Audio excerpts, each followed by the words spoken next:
It's not always about coming up with something that, is magic and it works.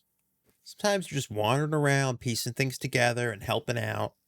You ever help someone find their car in a parking lot? If you're just trying to help someone find their car in a parking lot and you do it, you're just being helpful. If you've been eating tacos nonstop, you might not be that helpful when it comes to spending time with someone finding their car. You might be in a rush. Steve Weiner here from GetRubix.com, and today we're going to take a look at some things I've been teasing, which is how to kind of enhance your toast notifications when deploying an app through Intune, as opposed to the default toast notifications. So let's get into it. If you've eaten nothing but tacos all day and you're stuck in a parking garage, now you're the one who needs help.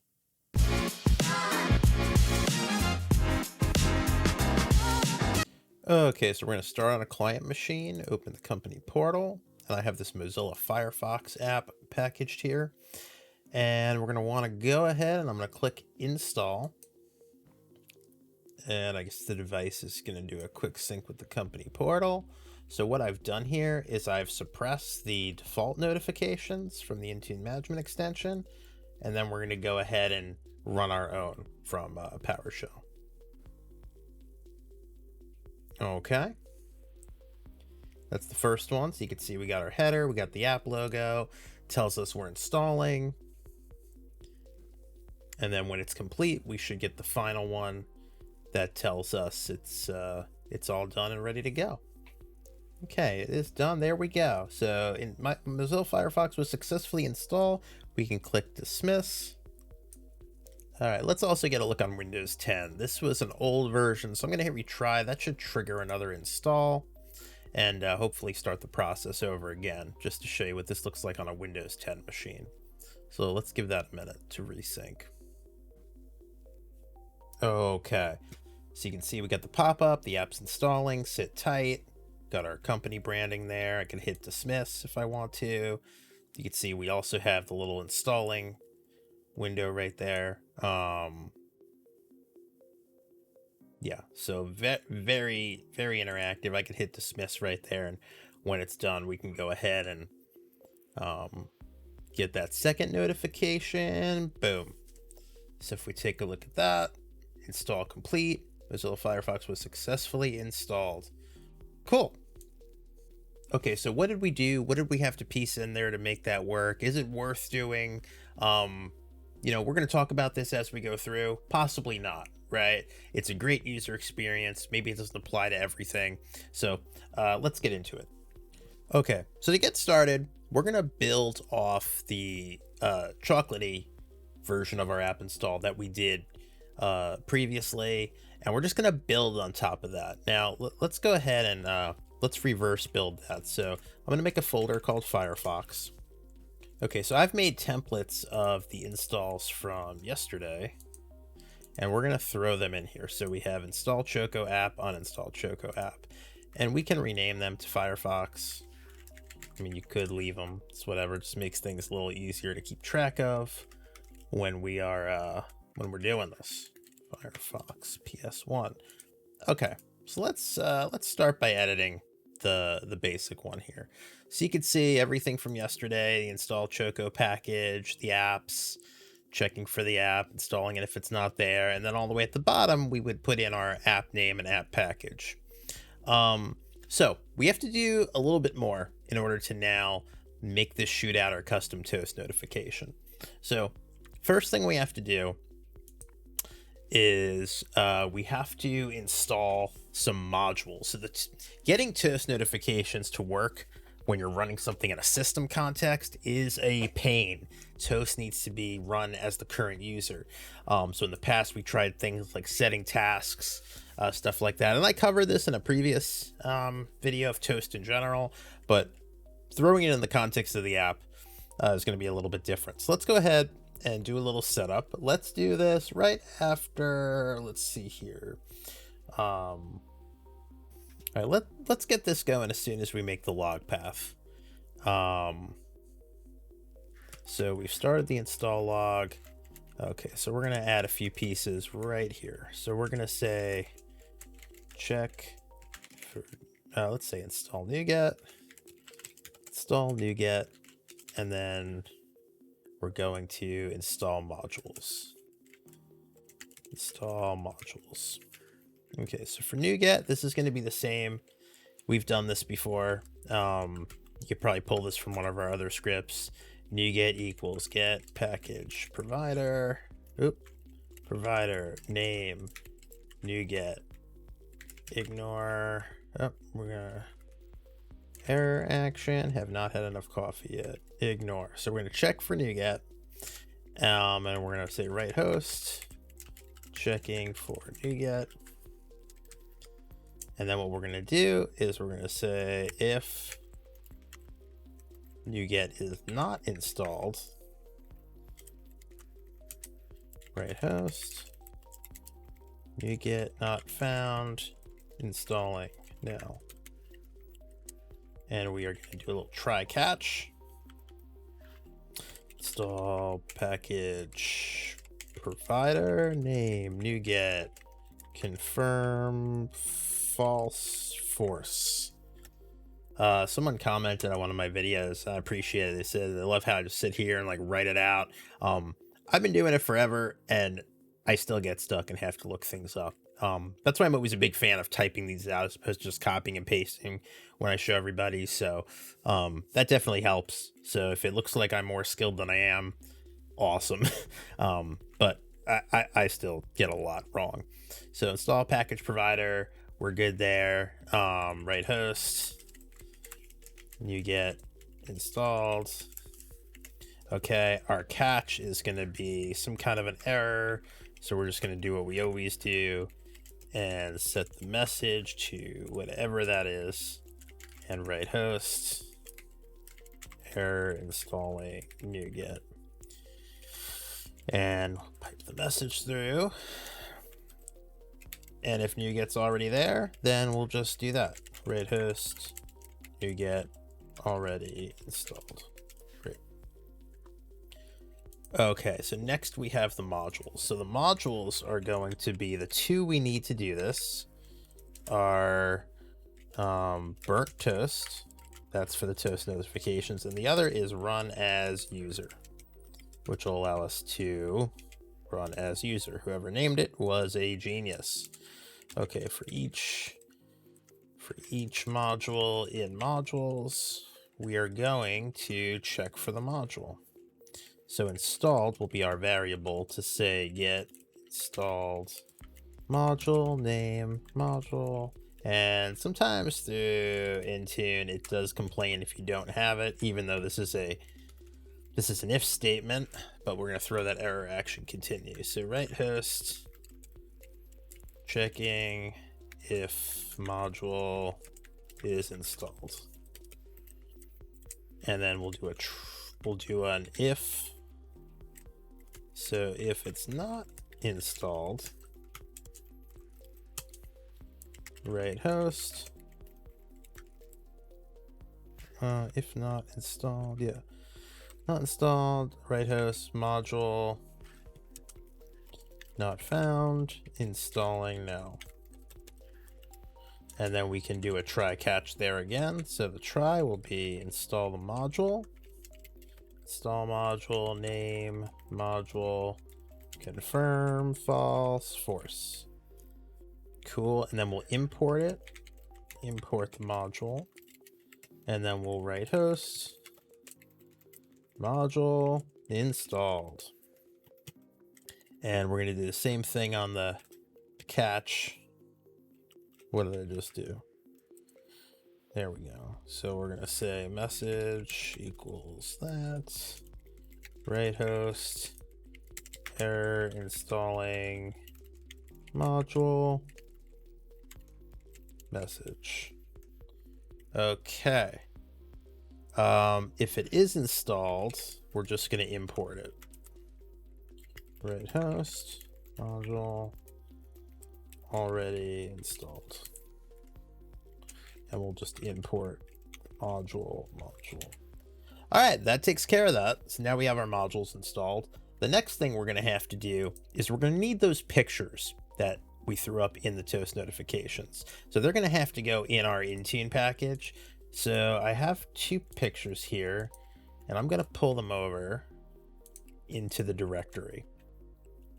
So hero JPEG, that is my, yeah, we can use photos. That's fine. That's that. We're using the Rubik's logo. That's the hero image on top of the notification. And then the app logo is just the little piece. That's, you know, it's the Firefox. Probably not the most modern one, but you know, what are you going to do for this? That's fine. So I need those two pieces. And what we're going to have to do is we're going to have to put them in a static directory. Because of the way we're executing the toast notifications, we can't pass any variables through, meaning they won't know any relative paths. So everything has to be very specific, which is a little bit of a pain, but I mean, we're going to have to do it. So what I'm going to do is I'm going to make a temp path. So let's say copy images, copy image files for toast. So we're going to copy, we're going to make the temp path first. So the temp path has to be somewhere that a user directory can reach. So we're just going to say it's temp, and then we're going to pass our app name through. So in this case, it'll be ctemp Mozilla Firefox. And if it doesn't test, then we're just going to make it real simple. Make dir temp path. Okay, now we're going to copy the images relatively to the direct path. So we're going to say copy item path is ps script root, and we're going to do the logo.png first with a destination of temp path logo.png. Throw a force on there, why not? And the same thing for the hero image. So get item, copy item path, ps script root, hero.jpg is I think what this one is called. And the destination will be temp path, same thing, hero.jpg. Okay, so now the images are local, so we're going to be all good there. We can keep going. We can check for Chocolatey as normal. But actually, you know what we're going to do before we do Chocolatey? Sorry, before we do that, we're going to build our toast blocks. So assemble toast script blocks. So we're going to have them both ready to go. So what we can do is we're going to make one called installing, and the other is going to be called installed. Or you can name them 1 and 2. It doesn't really matter. Toast 1, toast 2. Let's do that actually. That'll probably make more sense. Toast 1 and toast 2. And they have to be script blocks because of the way we're going to pass them through. But we can reuse a lot of the same stuff. Okay, so these are things that are going to go into the burnt toast command to call the notification. So burnt toast has a bunch of modules in it. We looked at this last time a little bit, so I'm just going to kind of fire them off. We need a header. We need a button. We need some text. We need our image. Oh, whoa, what was that? Weird. Image for the app logo. We need our little progress bar, even though it doesn't do anything, it looks nice. And we need our hero image. So for the header, we're just going to say that is a new BT header. And the title is application installing is good. Okay. Our button is going to be a new BT button. Yeah. What the heck was that? Tab out is not happy with me today.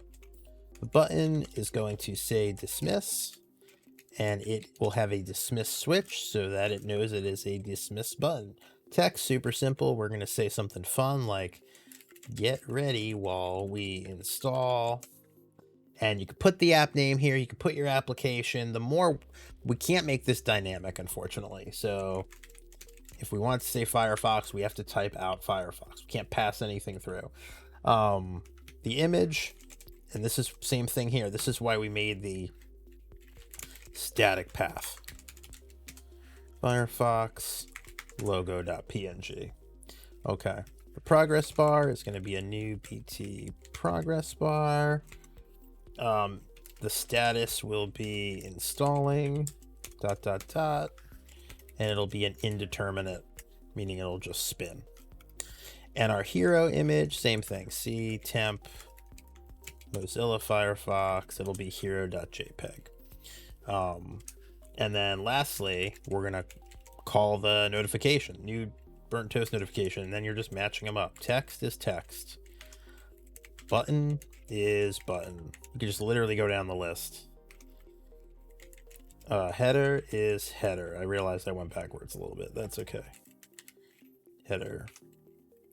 App logo is image. Progress bar is progress. And hero image is hero. That should be everything. 1, 2, 3, 4, 5, 6. 1, 2, 3, 4, 5, 6. Great. So that's our first notification while it's installing. We can keep the same stuff pretty much for the second one. So this is a good time to copy and paste with a few changes. One, it'll say application installed, or you can say install finished. You can rename this. You can say Mozilla Firefox was successfully installed. And we're going to get rid of the progress bar because we don't need that here. So we'll take that out of the bottom. And there we go. That's your second toast notification, all done, or your toast block. Okay, we check for so before we check for Chocolatey, sorry, because now it's time for the app to officially start. So before we check for Chocolatey, we're going to fire off the first toast. So we're going to invoke as current user. Script block will be toast1, and we're going to put in use Windows PowerShell.